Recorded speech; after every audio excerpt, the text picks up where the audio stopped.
right now. $2.67 billion in federal funding has now been approved to support Texas hospitals providing care for people receiving Medicaid. And that money couldn't come soon enough. According to the CDC forecast, Texas is expected to see nearly 2,000 new hospitalizations per day by mid-July. And that number is far worse than the numbers in March and April and in May. Now, doctors are worried we could be seeing more cases after the upcoming holiday weekend, too. Methodist Hospital treating a rising tide of critically sick patients. The hospital, like others, has specialized units for COVID patients. Doctors say those beds, though, are filling up, and the wait list to get in that unit is now long. The last few weeks has just been overwhelming, is how I would describe it. There's been more and more patients than we really know what to do with. The patients are getting younger and they're more sick. And doctors say that they are trying to reduce recovery times and free up beds. Right now, we are so full upstairs that we are having some delays in getting the patients upstairs because there just aren't beds that are prepared and ready for COVID patients. Right. So we are holding a lot of them in the emergency department right now. Some for hours, some for days. With the holiday weekend coming up, the fear now, the surge of patients will become a tidal wave. Doctors are urging people to take precautions this weekend. Coronavirus cases continue to climb in our community. And in Bexar County, hundreds of COVID-19 cases were added to the latest report. That means we are now up to 12,504 cases. The death toll increasing by one, a total of 111 deaths. The number of recoveries has increased to more than 4,800, but there are still 7,500 people fighting this illness. And for the first time, the number of people in the hospital has crossed the 1,000 mark.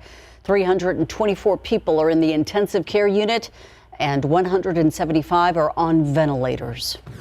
Here's the latest from the San Antonio Police Department. One more officer has tested positive for COVID-19. A total of 65 police officers have now tested positive. The department has less people in quarantine now, with 78 officers and 17 civilian workers keeping their distance from others. For those still waiting to get their test for COVID-19, Guadalupe County now hosting a free testing site. It's tomorrow in Seguin. It's going to be open from 9 a.m. to 5 p.m. at Max Starkey Park. The tests are available for everybody, even those not showing any symptoms. Officials strongly suggest registering before you show up, but this is not required. To register, go to texas.curativeinc.com. We also have that particular link on our website. And there are some staggering new numbers in the coronavirus pandemic. The U.S. saw its highest single-day record of new cases yesterday, topping 50,000. As ABC's Rena Roy reports, more than 128,000 people have died as some hospitals reach capacity and many areas pull back on reopening plans. The U.S. is now home to a quarter of the world's COVID-19 cases, as more than half the nation sees a steady climb in cases with each day that goes by. Hospitalizations increasing in at least 25 states. I'm having to choose and have conversations about which patients I'm supposed to take care of, which patients I can't take care of because I got to take care of other patients.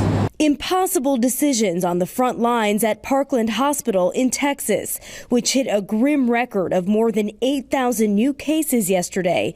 But still, the lieutenant governor dismissing warnings, telling Fox News this about top infectious disease expert Dr. Anthony Fauci. And he has been wrong every time on every issue.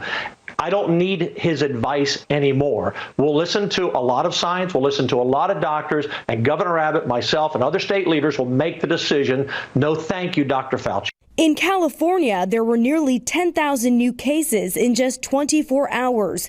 In Riverside County, ICUs are at 90% capacity, and nurses are on a 10-day strike. I know that the PPE shortage is nationwide, but I feel like our hospital has done an exceptionally poor job in terms of distributing PPE, maintaining our supply chain. Arizona reporting a record high of 4,900 cases and 88 deaths. Its ICUs at 89% capacity. Now more than 40% of the country pulling back on reopening. Many areas shutting down bars and indoor dining once again. FDA Commissioner Stephen Hahn on GMA claiming the federal government has things under control. We have a plan to actually get more personal protective equipment, testing supplies to those areas that need them the most. But we will eventually get beyond this pandemic. President Trump addressing the nation this morning. Face covering, social distancing, testing, and personal hygiene. Wash your hands. If these best practices are implemented, then the hot spots can be calmed quickly. Rena Roy, ABC News, New York. An up-and-coming boxer living his dream of going pro, shot and killed. More than a year later, that investigation is still open.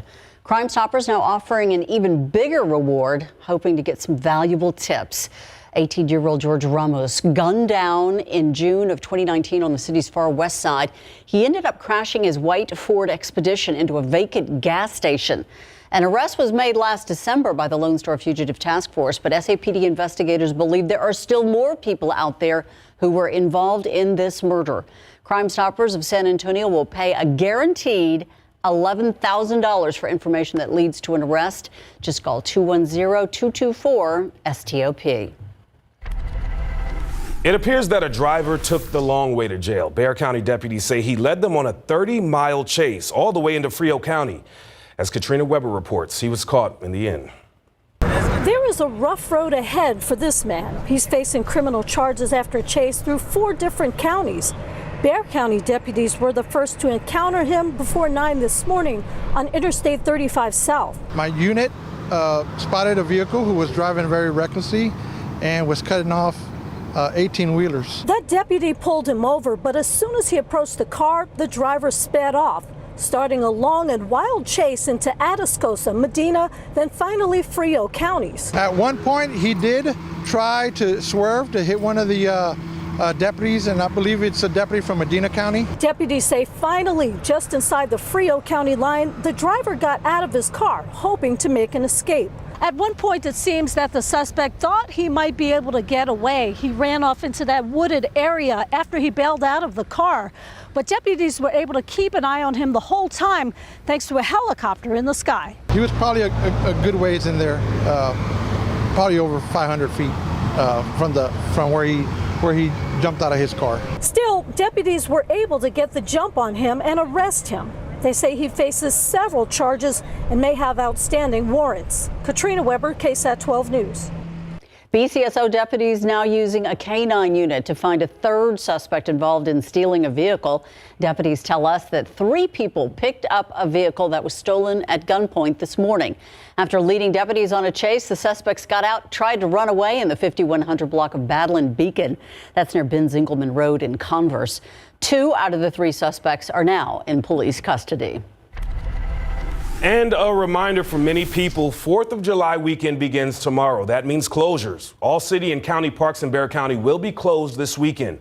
The parks will reopen on Monday, and meanwhile, the Padre Island National Seashore will close its beaches as well for the weekend. And you will not be able to enter Medina Lake Park or use the boat ramps until July 8th. If you're a VIA rider, head to a ticket window today and get your passes for the holiday weekend. Ticket windows are going to be closing tomorrow for the 4th of July. You'll still be able to buy a ticket and plan a trip through the VIA Go mobile app during the weekend. The call center will also remain open from 8 to 5 every day. Tomorrow, though, the buses are going to be following essential service schedules, and they're going to run on the Sunday schedule for July the 4th and 5th. You can also find all the information on what is closed and what's open this weekend right now on KSAT.com. Coming up in sports, Portland Trailblazers guard Damian Lillard is concerned about life in the Orlando bubble and his own safety. Larry will have that later on. And we're going to take a look at a local bakery that is shipping treats nationwide.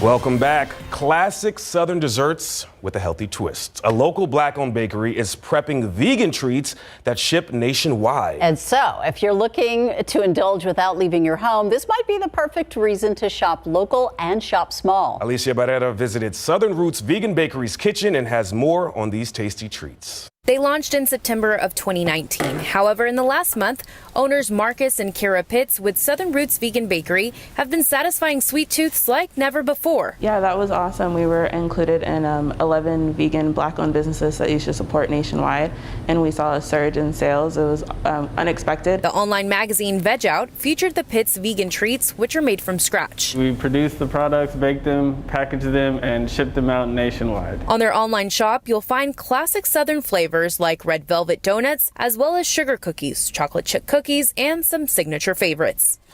The lemon bundt cake, I named it after my grandma, so it's Mary Lee's lemon cake. I really like chocolate, so we have brownies as well. And the donuts really hit it off for me. The small business owners admit it's been tough during the COVID-19 pandemic. Especially in the food industry, people can't go into stores, they can't do a lot of things, and this is people's livelihood and main streams of income. However, due to business recently picking up online, Southern Roots Vegan Bakery is currently looking for a larger kitchen in hopes that the demand for vegan treats continues. Yeah, we definitely hope the support continues to support Black-owned business, and it's not just a trend that's going on right now. Although a local business, Southern Roots Vegan Bakery doesn't have a storefront, but on KSAT.com we have a link on how to order yummy treats like these cinnamon rolls right here that'll ship priority straight to your doorstep. Reporting Alicia Barrera, KSAT 12 News. Looks tasty. Hot out of the oven, just like our weather. And it looks hazy out there. What is going on? Yeah, still hazy. We've got more dust in the atmosphere today that's shifting in, so kind of more bad news. The aquifer, well, it's still dropping down 0.4 of a foot to 660.4 today. We're getting close to that 660 mark, right at about the average. And a look at your pollen count. Everything is low, but I will mention dust did show up today in the pollen count, and we've got more of it next couple days, plus some hot temperatures. We've got your forecast coming up.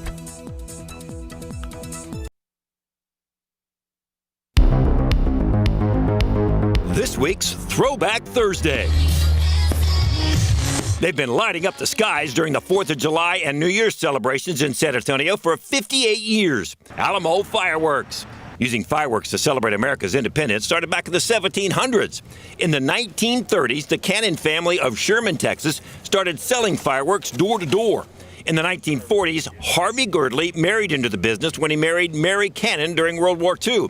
They took over the business and it exploded when they opened up fireworks stands and started selling wholesale. In the 50s, the Girdleys wanted to leave the cold of North Texas and decided to move to the warmth of San Antonio.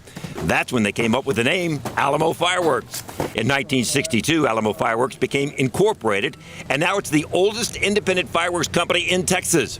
During the 70s, the mega stores became pretty common across the landscape of South Texas. Alamo Fireworks was the first company to open indoor stores across West and Central Texas. They now have 115 stores in the San Antonio area alone. They've also expanded into the DFW area, Houston, and the Valley. Back in 2008, the company boomed across state lines into New Mexico, Nevada, and even New Hampshire. And now they have more indoor stores than any other vendor in Texas, creating celebrations and memories for generations past, present, and future.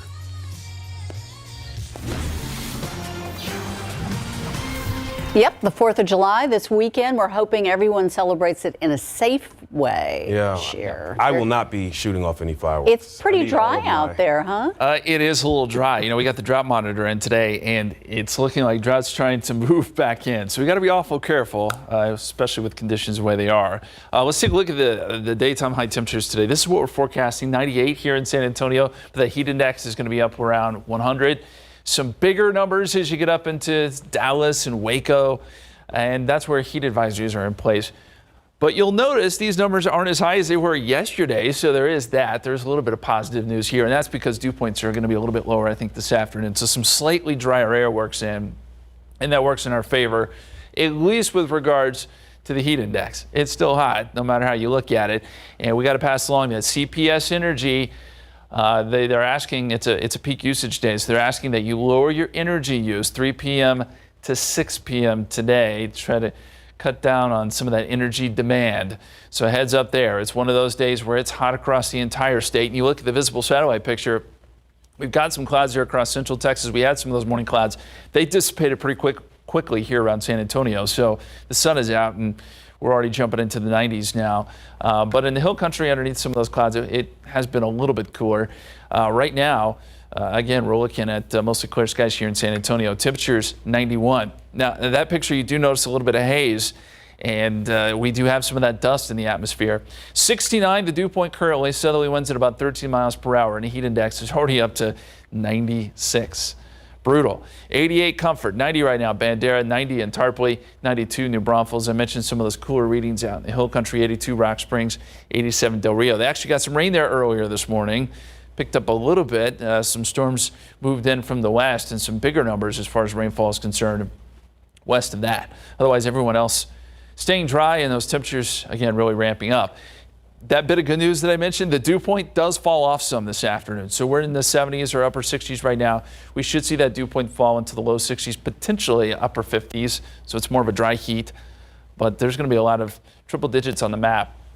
I think this afternoon. You look at the heat index currently, this is what it feels like. 101 Gonzales, 100 Pleasanton, feels like 97 right now in New Braunfels. So forecast calls for high pressure to kind of shift west a little bit. Still going to be hot over the weekend, still dry. I think by the time we get into Monday, though, since we're not right underneath that ridge of high pressure, we'll get some disturbances working in from the north, and that may be just enough to kick up some showers and storms Monday afternoon, and then again Tuesday afternoon. And I think Tuesday may actually be our better chance of rain.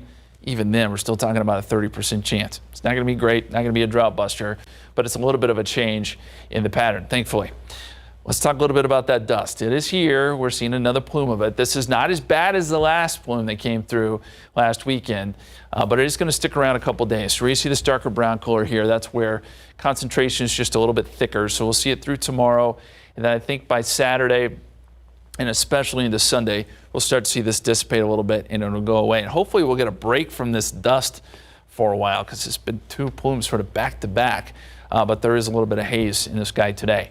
So the forecast calls for a high of 98, heat index anywhere from 98 to 101. Southerly winds 10 to 15. We'll go 98 tomorrow, 99 Saturday. Very easily we could be up around 100 Saturday. Same story on Sunday. And then hopefully a little bit of relief Monday, Tuesday, and Wednesday with some slight rain chances, guys. So you kind of bumped it up there on Sunday for us, huh? Oh, we did. We put the triple digit in You there. nudged it right into the triple digits. All right, thank you, Justin.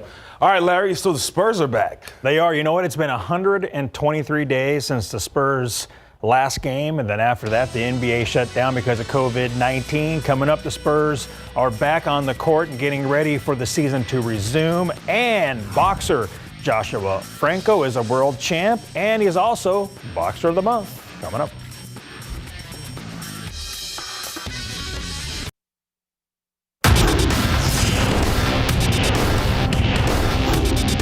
There's nothing normal about these times, period. But, some of the things that, just being there and being in the bubble, I don't think there's anything normal about that.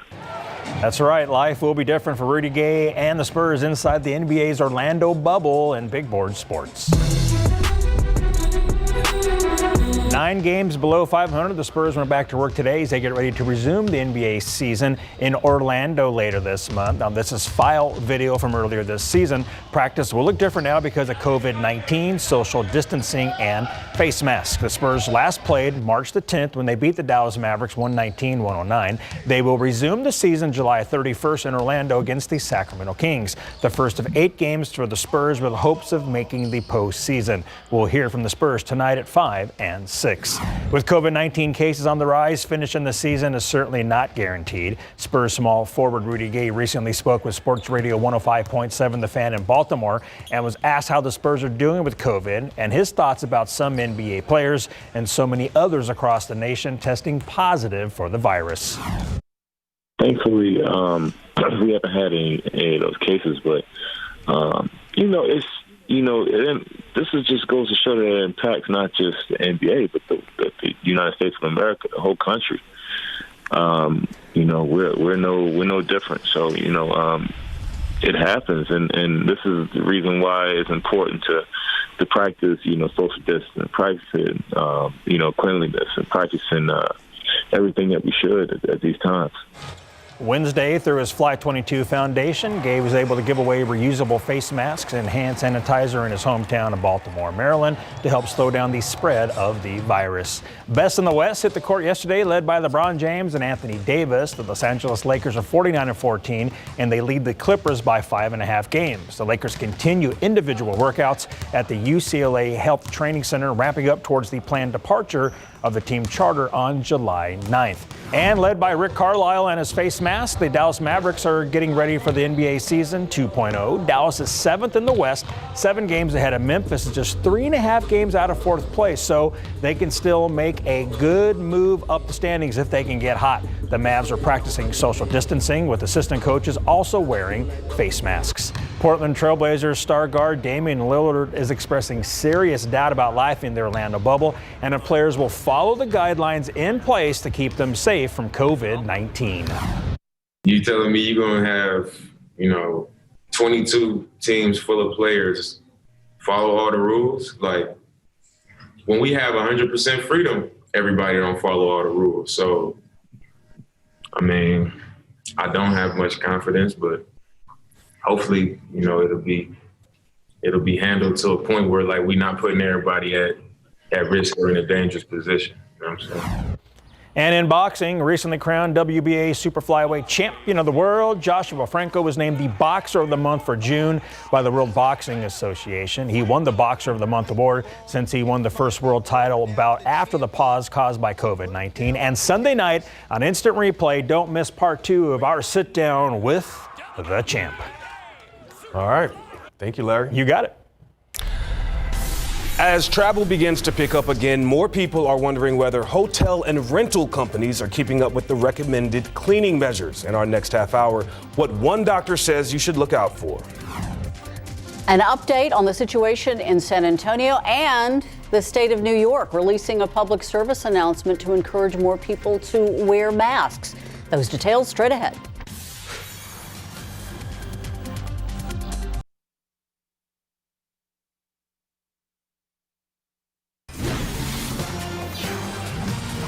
This afternoon, we are set to learn more about the rise in hospitalizations due to COVID-19 in our area. The CEOs of several hospitals in our area are going to be getting together today at 3 o'clock, along with the city mayor and the county judge, to address what you can do to slow the spread. This is, again, a live news conference that was just announced. It is happening at 3 o'clock this afternoon. KSAT 12 plans on carrying it live right here, as well as on KSAT.com. Again, Mayor Ron Nirenberg, Judge Nelson Wolf, the city manager, all providing an update on the surge of hospitalizations in San Antonio. The Labor Department releasing the June jobs report today, and while the number of those hired was better than expected, many businesses and workers have not fully recovered yet. Some employees are now finding themselves being laid off for a second time, as more states are now doing some form of a second shutdown. There are even some businesses violating those rules. ABC's Andrew Dimbert has the latest. New today, a drop in the unemployment rate as the nation continues to grapple with the economic impacts of the coronavirus pandemic. Unemployment fell to 11.1% in June, while 4.8 million jobs were added, which was on the high end of what economists expected. While those numbers suggest the economy is headed in the right direction, the number of Americans without jobs is still historically high. Today's announcement proves that our economy is roaring back. It's coming back extremely strong. And nearly 1.5 million Americans applied for unemployment in 1 week. With COVID-19 cases on the rise in more than half the country, 40 states are now doing some form of second shutdowns. Vice President Pence, who also heads the coronavirus task force, says safety measures are moving the country forward. We shouldn't look at these public safety measures as an impediment to continuing to open up our economy. We should look at them as a vehicle to opening up. But a cloud continues to hang over the economic recovery from COVID-19 as the second wave of business closures is forcing employers to send their workers back to the unemployment line. I got furloughed with almost no notice. This second round, I think, is going to be more stressful. In Arizona, one of a handful of states seeing a surge in the spread, Kel Duncan made the difficult call to close his market. We're laying off about 28 people. It was going to be a risk of losing more money trying to be open during this. Exposing people for the amount of revenue we were getting just did not make sense or feel right. Some major companies are also reevaluating their pandemic plans. Apple, which had been reopening many of its 270 stores in the U.S., says it will now temporarily close dozens. McDonald's also plans to pause the reopening of dine-in service. Even though more than 4 million jobs were added last month, there is mounting pressure here in D.C. for more financial help. Congress is extending the Paycheck Protection Program, that lifeline for small businesses, until early August. But some of the hardest hit states, their local and state governments, are facing big financial shortfalls in tax revenue. Andrew Dimber, ABC News, Washington. U.S. officials provided a classified briefing for congressional leaders about intelligence assessments that Russia offered bounties for killing U.S. troops in Afghanistan. The meeting comes as President Donald Trump is under pressure to provide answers about the United States response. The CIA director, Director of National Intelligence, Senate Majority Leader, and House Speaker were all in attendance. As travel picks up again, many are wondering what hotels and rental companies are doing to make sure that they're following the safety precautions. In a video posted by Marriott, it's using electrostatic sprayers to disinfect hotel rooms and buttons on the elevators. Other hotels are using UV light robots to disinfect. But even with these measures, the CDC is suggesting that you take matters into your own hands. Avoid the check-in desk altogether and get a mobile key on your phone. Minimize use of public areas like pools, game rooms, or fitness centers, and consider taking the stairs instead of the elevator. What they should look for is that the hotel cleans the frequently touched surfaces often, and that they require everyone to wear a face mask when not in their hotel room. And when it comes to rental properties, it is hard to know the exact cleaning process, and it's because they're owned by private individuals, and visitors have to agree to the company's cleaning protocol. Airbnb says that there is a 24-hour hotline that customers can call if the room is not clean. Looking outside with live cam, off in the distance in that murkiness, there is a city. And right now it's a pretty warm city, Justin. Yeah, we're already up in the 90s this afternoon. Clouds cleared a lot quicker than they did yesterday. So it is warming up. 91 degrees at the airport right now. We do have some dust out there. You can probably see that there on CityCam as we look off in the distance. 86 right now, Canyon Lake, 89 up there in Comfort, 90, Tarpley 91, Hondo. It's hot, and it is humid, too. Pollen count shows that dust is increasing today, so we saw levels go up on that. Meantime, mold, pigweed, and grass all in the low category. So we're going to keep an eye on the dust. Should increase a little bit today and tomorrow. Also, we're going to talk about the CPS Energy Peak Usage Day. That's in effect today. They're asking you to lower your energy use 3 p.m. to 6 p.m. There's going to be a lot of energy demand because of these extreme temperatures that we're dealing with right now. Really pretty typical, though, when we're talking about early July for here in South Texas. Here's the forecast heat index for today, up around 98 here in San Antonio, but we'll see heat indices higher than that out around Del Rio, Carrizo Springs, and Cotulla. These numbers are down a little bit from yesterday, actually, and that's because dew points, humidity should be just a little bit lower this afternoon. We're seeing dew points come down some, which is great news. Hazy through 5 o'clock at least, 98 degrees. And then look for southerly winds 10 to 15 miles per hour. We do have some rain in the forecast, at least some chances. We'll talk more about that coming up in just a bit. Guys. All right, Justin, thank you. As states begin to gradually reopen, many of us are considering how to readjust to a new normal and what behaviors and activities we're comfortable with resuming. Coming to these decisions collectively can be challenging for couples and parents amid the pandemic if each person assesses the risk differently. As Myra Arthur explains, learning to communicate with your partner effectively is key. There are still uncertainties regarding what is safe and what's not due to COVID-19. Learning to assess any potential risks with your partner in a healthy way will minimize conflicts and promote a healthier relationship in the long run. When you find yourselves not in agreement, the first step, according to social psychology expert from the University of Massachusetts Amherst, is to raise the issue without blaming other family members. Once you introduce your concerns, listen to your partner and understand that perspective. validate the other's emotions and be willing to compromise. If you're feeling overwhelmed or depleted, take a break from the conversation. Find a time when there are less distractions. Following a systematic framework that reviews what risks you're considering, how you can minimize those risks, and what will be the benefits. Remember that this is an ongoing discussion. Times of crisis can lead to more conflict, but working as a team will make you more resilient and closer in the long run. Myra Arthur, KSAT 12 News. The state of New York is taking a new approach to try to get people to wear masks, and they want people to know that wearing one may not be easy, but it doesn't have to be scary. So they got a little bit of help from a well-known masked man for their latest public service announcement.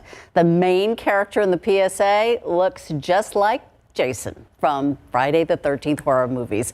In the clip, he's walking around the streets of New York City in his hockey mask, unintentionally terrifying people while trying to fit in. So in the end, he finds out it's because he's not wearing a protective mask. The tagline at the end reads, "Wearing a mask can be scary. Not wearing one can be deadly." Seattle Seahawks defensive back Trey Flowers is still in the area and helping out local football players. That's coming up later in sports.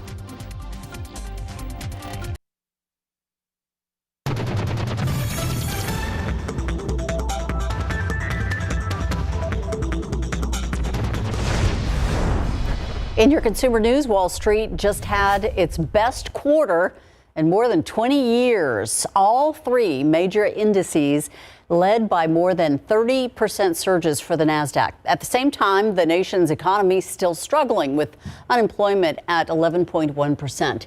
According to some estimates, the economy is expected to contract by at least 5% this year.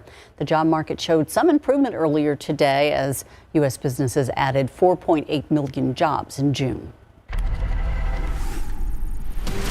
1242, 91 degrees, hot and hazy outside, Justin. That pretty much sums it up. That's all there is to it. That'll be the case next couple days, by the way. 91 so far today. We'll be above average this afternoon. It's 94. That's the average high. We did not drop below 80 again this morning for the second morning in a row. The average low is 74. Records are 106 and 64. That 106 was set back in 1894. Yes, we did keep records way back then. Thankfully, that is not in jeopardy today. We'll take a look at your weekend forecast coming up.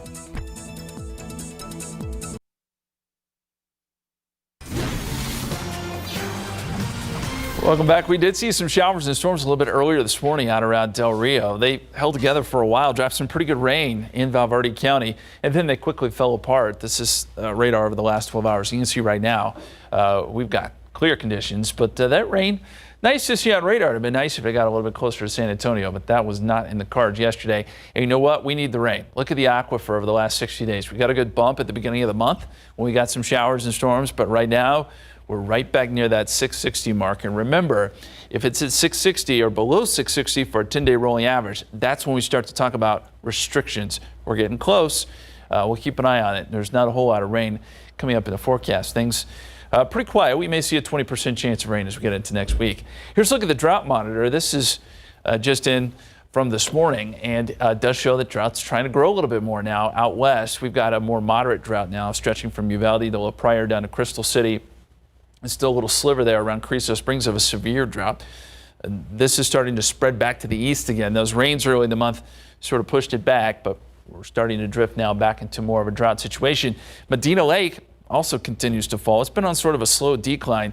It's 64% full, down 17 feet from the conservation pool and down 7 feet over the last 6 months. So yeah, bottom line here, some rain would be nice, but we're not going to get that over the next 3 days. Hazy conditions. Mostly sunny right now, 91. Dew point is at 69. My hope is that this number comes down a little bit more during the afternoon. That will help us with the heat index. But right now, it feels like 96 out there when you factor in that humidity. Skies have pretty much cleared out after some morning cloud cover. 90 at Randolph, 92 New Braunfels, 94 right now Castroville, and a lot of places in the 90s, with the exception being the hill country. Still some leftover clouds from those storms a little bit earlier, so temperatures there in the 80s, but even in the hill country, we'll still get up into the 90s today. Current heat index is over 100 in Gonzales, Pleasanton, Cotulla, Laredo, Beeville, Victoria, and we're getting pretty close here in San Antonio and New Braunfels. reason for all that heat? High pressure very much in control in the upper levels. Everything pretty much goes up and around this ridge. We're not going to get much rain underneath it. But the good news is that it starts to move west a little bit in the coming days. And that kind of it gets it out of the way. And then we may get some disturbances coming in from the north as we get into Monday and Tuesday.